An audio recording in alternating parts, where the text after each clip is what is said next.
In the history of the Jim Nantz Award and All-American program, only one Division III school has ever been represented. During my senior year here at Brevard College, my goal has been to make Brevard the second. While that hasn't been my only or main objective, and I like to bring a broadcast and tell a story that immerses the entire Tornado faithful, I'd be lying if I said it wasn't something that I was trying to achieve in my last year here at Brevard. You see, broadcasting is an art form to me, layered within the roars of the crowd here in the Bosch, or the sound of the bat at Gilcone Field is a story.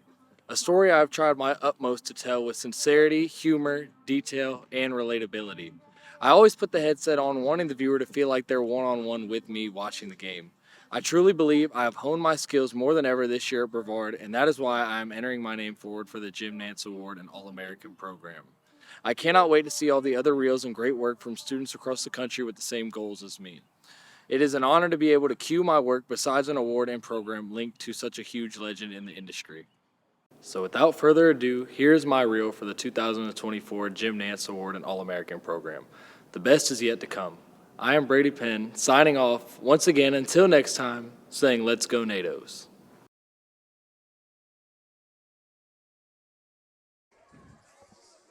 Back here for the NATOs, still no changes in the lineup halfway through this third quarter as Snyder receives the inbound.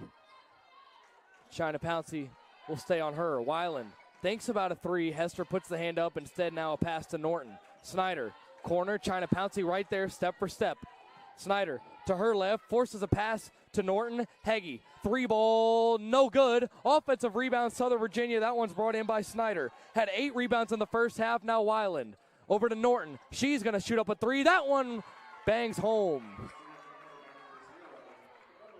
Another big three-pointer, and that's really what has saved Southern Virginia in this third quarter from a massacre so far, is 2 timely threes.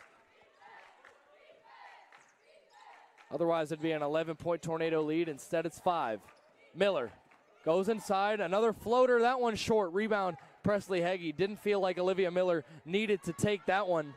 And now here's Southern Virginia. Weiland, transition three. Can't connect. Rebound, Olivia Miller, who passes over to Pouncey, saving it. Lexi thought about firing a deep pass to Josie Hester.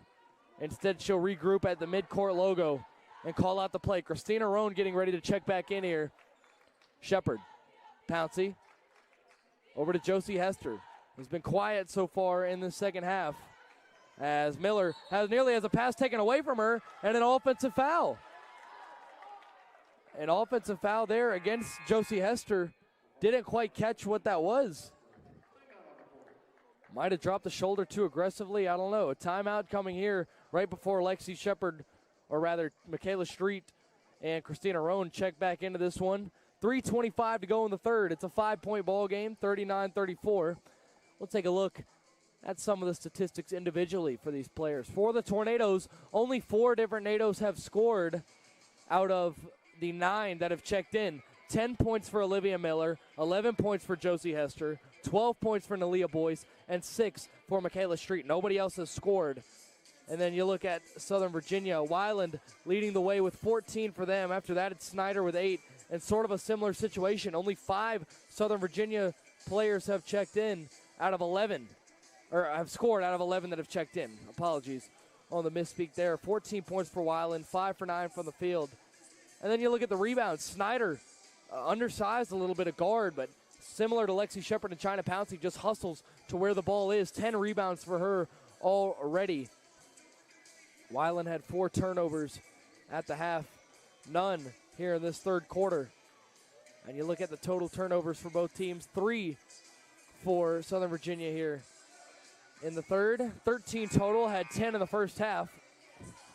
Trying to limit those and not give the Tornadoes extra opportunities. Southern Virginia defense is as advertised. First in the conference in defense, second in offense. And you know who they're behind? This Brevard College Tornadoes team. And they're battling it out right now. 39-34, 3:22 to go. Snyder to her left. It's Miyazaki who goes over to Foster. Snyder, Heggie drives in. Now Miyazaki once more with the pink shoes. Very bright footwear. Same for Foster here with the orange, who gets the basketball. Snyder on a cut, goes up and gets the finish off the back iron. This one's back to a 3-point game where we stood at the half. Southern Virginia on a little run of their own. Roan. Miller. Olivia going to face up on Heggie and go at her. Miller goes up and cannot finish. Snyder comes up the floor, pass into Foster. She goes up and gets the roll. 1-point ball game now, 39-38. This one's heating up. Every time it feels like Brevard starts to seize control of this ball game, Southern Virginia comes climbing back into this. As Hester going to set her feet and fire another three from downtown. That was needed. Josie Hester. Her 4th 3-ball in 9 attempts.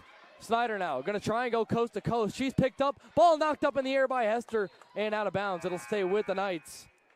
Lexi Shepard will re-enter for Nalia Boyce. So Tornadoes going small with this lineup right now. No Weiland on the floor. It does make sense. Not sure how long she'll stay on that bench for Southern Virginia. Heggie.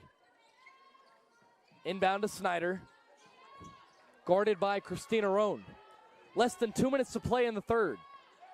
4-point game. Heggie around a screen from Norton, not losing Michaela Street at all. She wants a pass into Foster, who goes up and is rejected, and a late whistle. A late whistle after Olivia Miller had the defensive stop.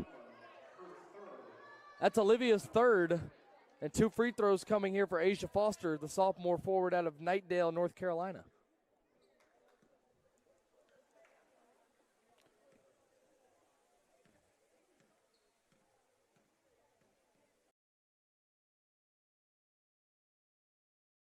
.324 to go, though. The clock definitely a factor, and you can't even risk giving up a field goal here. Both teams do have the full set of 3 timeouts apiece. 3:24 to go, as you said. Neither team has burned a timeout yet. NATO's in man here. Rollins throwing over the middle, incomplete. Looking for Steph Carter once again. He's targeted him a lot. I'm not sure how many times Carter's come down with it. Yeah, that's target number 5. He's got 3 catches, so he's had a couple. Feels like every miss to him has been on a big down. 2nd and 10, Rollins, quick drop, looking, incomplete once again, looking for his favorite target, Russell. Russell with 9 catches for 137, not able to haul that one in though, and a big 3rd down and a chance to immediately get the ball back to the Tornado offense as Toby Naylor comes off the field.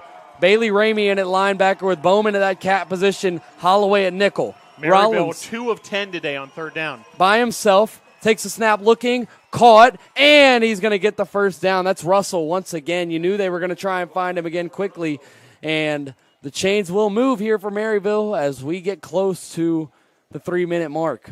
Yeah, Maryville's been struggling on 3rd down all game and able to come up with a huge one there. Catch number 10 for Russell.